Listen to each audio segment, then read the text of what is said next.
आप सभी लोगों का मेरे YouTube चैनल पर बहुत बहुत स्वागत है। न्याय दर्शन के प्रवर्तक महर्षि गौतम है। तो इसी के अंतर्गत न्याय थ्योरी ऑफ नॉलेज के तहत आपके सामने संक्षेप में कुछ विचार जो है वो प्रस्तुत किया जाएगा।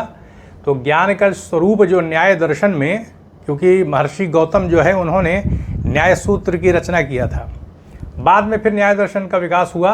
तो जो ज्ञान का स्वरूप है उसमें दो प्रकार का ज्ञान दिखाई पड़ता है।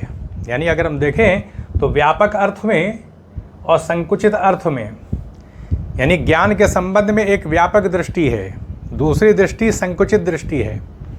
ज्ञान दो प्रकार का है, एक यथार्थ ज्ञान है, एक अयथार्थ ज्ञान है। यथा माने जैसा, अर्थ माने जो चीज़ जैसी हो वैसे ही अगर हमें वो चीज़ प्राप्त हो रही, उसका ज्ञान प्राप्त हो रहा है तो वो यथार्थ ज्ञान है। जैसे रस्सी है तो हम रस्सी के तौर पे ही उसको देख रहे हैं, तो यथार्थ ज्ञान है। पर्वत सामने है, पर्वत के रूप में ज्ञान प्राप्त कर रहे हैं, यथार्थ ज्ञान है। लेकिन रेगिस्तान में अगर हमको जल दिखाई पड़ रहा है तो वो यथार्थ ज्ञान नहीं है, अयथार्थ ज्ञान है। रस्सी में अगर हम सांप देख रहे हैं तो वो यथार्थ ज्ञान नहीं है, क्योंकि जो चीज़ जैसी हो उसकी वैसी ही प्रतीति होना यथार्थ ज्ञान के अंतर्गत उस चीज़ को सम्मिलित किया जाता है। तो इस तरह से हमने देखा कि व्यापक अर्थ में दोनों प्रकार का ज्ञान आ जाएगा, यथार्थ ज्ञान भी आ जाएगा, यानी वास्तविक ज्ञान भी हो जाएगा, और अवास्तविक ज्ञान, अयथार्थ ज्ञान भी हो जाएगा, जिसमें कोई चीज़ किसी दूसरी चीज़ के रूप में हमको दिखाई पड़ती है। हम रस्सी को सांप देखने लगते हैं। तो इसीलिए व्यापक शब्द का प्रयोग किया गया है, क्योंकि ज्ञान तो दोनों प्रकार का है ना, सही भी है, गलत भी है, वास्तविक है, अवास्तविक भी है। अब रस्सी को के ही रूप में देख रहे हैं तो यथार्थ ज्ञान है, रस्सी को सांप के रूप में देख रहे हैं अयथार्थ ज्ञान है। तो इसीलिए व्यापक कह दिया गया है। इसमें दोनों यथार्थ अयथार्थ ज्ञान को सम्मिलित कर लिया जाता है। लेकिन अगर हम संकुचित की बात करेंगे तो संकुचित माने होता ही क्या होता है, छोटा हो जाना, यानी क्षेत्र सीमित हो जाना। अब व्यापक में तो अयथार्थ ज्ञान भी हो जा रहा था, सम्मिलित हो जा रहा था, लेकिन संकुचित जो अर्थ है उसमें सिर्फ यथार्थ ज्ञान ही आएगा। तो ये हमने देख लिया कि ज्ञान के स्वरूप के संबंध में अगर देखें तो न्याय दर्शन में ज्ञान को दो रूपों में लिया गया है, एक व्यापक अर्थ में, एक संकुचित अर्थ में। लेकिन अगर हम देखें तो न्याय दर्शन में व्यापक अर्थ को सम्मिलित किया गया है, यानी इसके अंतर्गत व्यापक अर्थ को शामिल किया गया है, क्योंकि यथार्थ ज्ञान भी होता है हमको और अयथार्थ ज्ञान भी होता है, इसलिए दोनों को सम्मिलित किया गया है। अभी हमने समझ लिया कि यथार्थ ज्ञान क्या होता है, अयथार्थ ज्ञान क्या होता है, और संकुचित अर्थ भी देख लिया। तो पहला वाला जो पक्ष है ज्ञान के स्वरूप के संबंध में कि ज्ञान न्याय दर्शन में कितने प्रकार का होता है, तो दो प्रकार का है, एक व्यापक अर्थ में, एक संकुचित अर्थ में। व्यापक अर्थ में यथार्थ अयथार्थ दोनों हो जाएगा, और संकुचित अर्थ में सिर्फ यथार्थ ज्ञान आ पाएगा। अब इसका दूसरा पक्ष चल रहे हैं। दूसरे पक्ष में हम यहाँ देखें तो दिखाई पड़ता है अर्थ प्रकाशो बुद्धि, क्योंकि बुद्धि को ही क्या कहा गया है, ज्ञान के रूप में स्वीकृत किया गया है यहाँ पर। तो इसमें क्या बताया जा रहा है कि अर्थ प्रकाशो बुद्धि, इसका मतलब ये है कि ज्ञान प्रकाशक होता है। जैसे बल्ब जल जाता है तो जब कमरे में अंधेरा होता है और हम कमरे में आते हैं और फिर स्विच ऑन कर देते हैं तो बल्ब जल जाता है। तो जैसे ही प्रकाश होता है कमरे में, तो प्रकाश के वजह से जितनी भी वस्तुएं हमको सबका ज्ञान हो जाता है। तो यहाँ अर्थ कहने का ये है कि ज्ञान प्रकाश स्वरूप होता है और उसी प्रकाश के अंतर्गत वो वस्तुओं को प्रकाशित कर देता है, हमें ज्ञान हो जाता है, क्योंकि प्रकाश उसका स्वरूप ही है, प्रकाश से युक्त होना। तो जब कोई चीज़ प्रकाश से युक्त होगी तो फिर वस्तुओं को उसी प्रकाश के संदर्भ में ज्ञान के अंतर्गत प्रकट कर देगी ज्ञान के रूप में। तो इस प्रकार से अर्थ प्रकाशो बुद्धि कहा गया है। अच्छा, जब ज्ञान हमको प्राप्त हो जाता है तो या तो सही होगा या गलत होगा। जब ज्ञान की प्राप्ति होती है तो दो ही रूप में होगी, या तो यथार्थ ज्ञान होगा या अयथार्थ ज्ञान होगा। ऐसा हो जाता है कि कभी कभी हमें गलत जानकारी प्राप्त हो जाती है, हमारे देखने में भी भ्रम हो जाता है, अनुमान लगाने में भी भ्रम हो जाता है।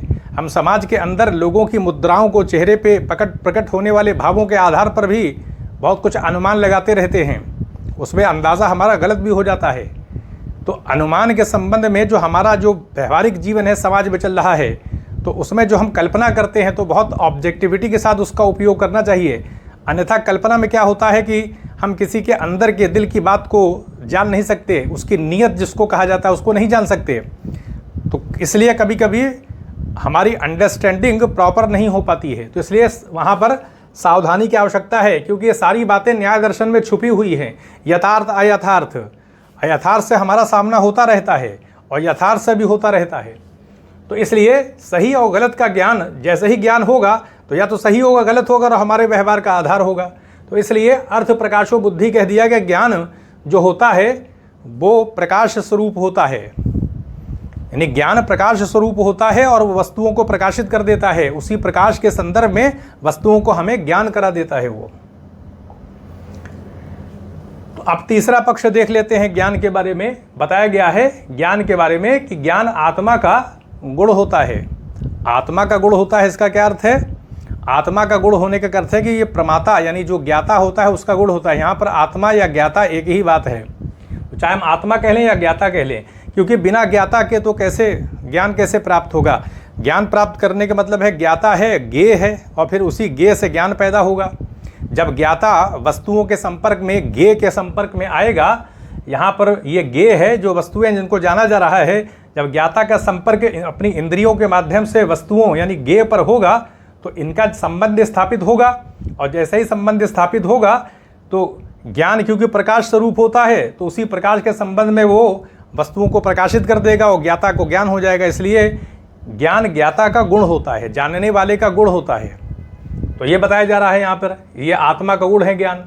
अब यहाँ पर अनुभव के बारे में बात की जा रही है। चौथा पक्ष हम देखेंगे। अनुभव दो प्रकार का होता है।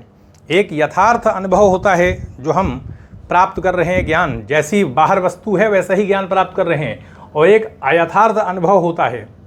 अब जो यथार्थ अनुभव है उसको प्रमा कहा जाता है। प्रमा यानी यथार्थ ज्ञान। रस्सी है तो रस्सी के रूप में अगर जानने हैं तो यथार्थ ज्ञान है, प्रमा है। लेकिन रस्सी को सांप देख रहे हैं तो अयथार्थ ज्ञान है। तो इसलिए प्रमा यथार्थ ज्ञान है और अयथार्थ ज्ञान के रूप में अप्रमा है। तो प्रमा और अप्रमा का विचार भी आपको न्याय दर्शन में देखने को मिलेगा। अब हम अप्रमा की अगर बात करें तो इसमें संशय भी आ जाता है। ये एक प्रकार का अनिश्चित ज्ञान होता है। हम निश्चय नहीं कर पाते हैं वस्तु के बारे में। हम दूर से देख रहे हैं, हम दूर से किसी मनुष्य को आता हुआ देख रहे हैं तो हम समझ नहीं पा रहे हैं कि कौन आ रहा है। यानी ऐसा हो जाता है कि हम कभी कभी अनुमान नहीं लगा पाते हैं कि बहुत दूर वस्तु स्थिति क्या है, कोई निर्णय नहीं कर पाते। इसलिए संशय अनिश्चित ज्ञान हो जाता है। और भ्रम तो है ही है, जिसमें हम रस्सी रहती है और सांप देखते हैं तो ये भी असंगत ज्ञान हो जाता है। हमें जो ज्ञान मिल रहा है वो तो सही नहीं है रस्सी हम देख रहे हैं सांप, तो मिथ्या ज्ञान हो जाएगा। और तर्क में क्या होता है, ये भी कहीं ना कहीं अप्रमा की कोटि में रखा है, यथार्थ ज्ञान तो है नहीं है, क्योंकि तर्क के माध्यम से परोक्ष ढंग से हम किसी चीज़ को सिद्ध करने का प्रयास करते हैं।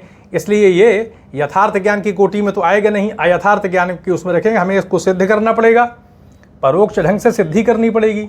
तो ये इसके प्रकार कर दिए गए हैं प्रमा और अप्रमा के। तो हमने देख लिया कि अप्रमा के अंतर्गत भ्रम भी है, संशय भी आ जाता है और तर्क भी आ जाता है। फिर हम प्रमा के प्रकार देखते हैं न्याय दर्शन में, ये चीज़ें आपको दिखाई पड़ेंगी। तो प्रमा का मतलब है यथार्थ ज्ञान। रस्सी है तो रस्सी के रूप में। अब यहाँ ज्ञान की बात आएगी तो अब जैसे प्रत्यक्ष है तो ये भी क्या है, हम प्रत्यक्ष के आधार पर चीज़ों को ज्ञान प्राप्त कर रहे हैं। अनुमिति है, अनुमान के माध्यम से जो ज्ञान प्राप्त होता है उसको अनुमिति कहा जाता है। शब्द के आधार पर जो ज्ञान होता है उसको शाब्द कहते हैं, और उपमान के आधार पर जो ज्ञान प्राप्त होता है उसको उपमिति कहते हैं। अब जैसे वेद के अंदर बहुत सारी चीज़ों के बारे में शाब्दिक अर्थ पर चीज़ों को स्थापित किया गया है, वैदिक वाक्यों को प्रमाण की कोटि में रखा जाता है। अब हम प्रमाण की देखें तो प्रमाकरणम प्रमाणम कहा जाता है, यानी प्रमा का जो करण जो साधन होता है उसी को प्रमाण कहा जाता है। प्रमा का करण का अर्थ ये है कि प्रमा का साधन है, वो प्रमा को प्राप्त करने का साधन। तो इसमें प्रत्यक्ष भी तो एक साधन है, अनुमान भी एक साधन है, शब्द भी एक साधन है और उपमान भी एक साधन है। प्रत्यक्ष के माध्यम से हम इंद्रियों के माध्यम से ज्ञान प्राप्त करते हैं, तो हमें प्रत्यक्ष प्रमा के तौर पर प्रत्यक्ष का ज्ञान हो जाता है। अनुमान के माध्यम से हम ये जानते हैं कि जहाँ धुआं होता है वहाँ आग होती है। तो अगर हम पर्वत, जिसको कि पक्ष है जहाँ पे हमको संदर्भ लेकर के सिद्ध करना है साध्य को, तो अनुमान के माध्यम से हम देख रहे हैं पर्वत सामने है, हम खड़े हैं देख रहे हैं पर्वत के ऊपर धुआं निकल रहा है, हम जानते हैं जहाँ धुआं होता है वहाँ आग होती है, पर्वत पर धुआं है इसलिए पर्वत पर आग है। तो इस तरह से पक्ष के आधार पर साध्य और हेतु, ये तीन पक्ष आपको दिखाई, यानी तीन घटक रहते हैं अनुमान में। एक पक्ष होता है जिस संदर्भ में हमें सिद्ध करना है, जैसे पर्वत है, तब पर्वत पे तो हम धुआं देख रहे हैं तो वो पक्ष हो जाएगा। और फिर साध्य, यानी हमें अग्नि को सिद्ध करना है तो वो साध्य है हमारा, और उसके लिए कोई प्रमाण चाहिए हेतु, जो कि धुआं है। तो इस आधार पर हम निकाल लेते हैं, अनुमान के आधार पर अनुमिति, यानी अनुमान के आधार पर जो सिद्धि होती है उसको अनुमिति कहा जाता है, जो ज्ञान प्राप्त कर लेते हैं। तो इसी आधार पर शब्द देख लें तो ये प्रमा के प्रकार के अंदर शाब्द ज्ञान के अंतर्गत उसको रख देंगे, प्रमा का प्रकार है। उपमान के अंतर्गत समानता के आधार पर हम किसी चीज़ को आइडेंटिफाई करते हैं। जैसे हम गाय को जानते हैं और गाय जो है एक पशु है, और हमको ये बता दिया जाए कि हम पूर्वोत्तर भारत में अरुणाचल प्रदेश में उधर जा रहे हैं अगर, और हमसे कोई कह दे कि वहाँ पर गाय के जैसा एक पशु है जिसको गवय कहा जाता है, तो गवय गाय की तरह होता है। और हमने गाय को, तो हम गाय से परिचित हैं, हम अरुणाचल प्रदेश गए, वहाँ पे हमें गाय की तरह पशु दिखाई पड़ा तो हम समझ गए कि ये गवय है, यानी गाय है, गाय का एक प्रकार है। तो समानता के आधार पर पहले से ज्ञात किसी विषय के आधार पर अज्ञात का ज्ञान प्राप्त कर लेना ही उपमान प्रमाण के अंतर्गत आएगा, क्योंकि ये साधन है। प्रमाकरणम प्रमाणम, प्रमा यानी यथार्थ ज्ञान प्राप्त करने का साधन, करण है ये उपमान। और किस आधार पर ये संचालित होगा? ये संचालित होगा पहले से पूर्व ज्ञात ज्ञान के आधार पर समानता के माध्यम से, क्योंकि गाय को तो हम जानते हैं, और अरुणाचल प्रदेश गए तो वहाँ गवय जो कि गाय की तरह एक पशु होता है, एकदम भेद नहीं, समानता काफ़ी है। तो उसी गाय के आधार पर हम ये समझ लेते हैं कि अच्छा ये गवय जो है वो गाय की तरह ही है, हम गवय को पहचान लेते हैं। तो ये उपमिति है, प्रमा का प्रकार तो हमने देख लिया। अब प्रमा के अंग भी हैं, क्योंकि प्रमाता होना चाहिए तभी यथार्थ ज्ञान की प्राप्ति होगी, बिना प्रमाता के तो कुछ हो नहीं सकता। और प्रमेय भी होना चाहिए और प्रमाण। अब प्रमाता की सत्ता है, प्रमेय की सत्ता है, लेकिन प्रमाण की सत्ता नहीं तो कैसे होगा? इसलिए प्रमाण का होना भी आवश्यक है। इसलिए प्रमाता, प्रमेय और प्रमाण। प्रमेय का मतलब है कि वो विषय जिसका हम ज्ञान प्राप्त कर रहे हैं, और प्रमाता यानी पर्वत को हम ले तो प्रमेय है, पर्वत का ज्ञान प्राप्त करना है। और प्रमाता जो कि पर्वत को देख रहा है, ज्ञान प्राप्त करने वाला, और प्रमाण जिसके माध्यम से हम देख रहे हैं, जैसे पर्वत देख रहे हैं तो प्रत्यक्ष के आधार पर देख रहे हैं। तो इस आधार पर न्याय दर्शन के अंतर्गत एक पूरी व्यवस्थित प्रक्रिया है जिसके माध्यम से ज्ञान मीमांसा के तहत विचार किया जाता है। यहाँ तो आपके सामने एक संक्षेप में एक ढांचा रखने का प्रयास है। आगे जाकर के अनुमान के बहुत सारे रूप होते हैं, जिसे आपके सामने धीरे धीरे प्रस्तुत किया जाएगा, लेकिन प्रारंभिक जानकारी भी आवश्यक है, ताकि आगे जाकर के जब अनुमान के ऊपर कोई चर्चा की जाए तो फिर सारी चीज़ें स्पष्ट रहती हैं कि क्या प्रमाता, प्रमेय, प्रमाण जो लोग नहीं जानते हैं उनके लिए ये चीज़ बहुत सहायक हो जाती है। तो यहीं पर अनुमति दें, चैनल को सब्सक्राइब भी करें, शेयर भी करें। आप सभी लोगों का बहुत बहुत धन्यवाद।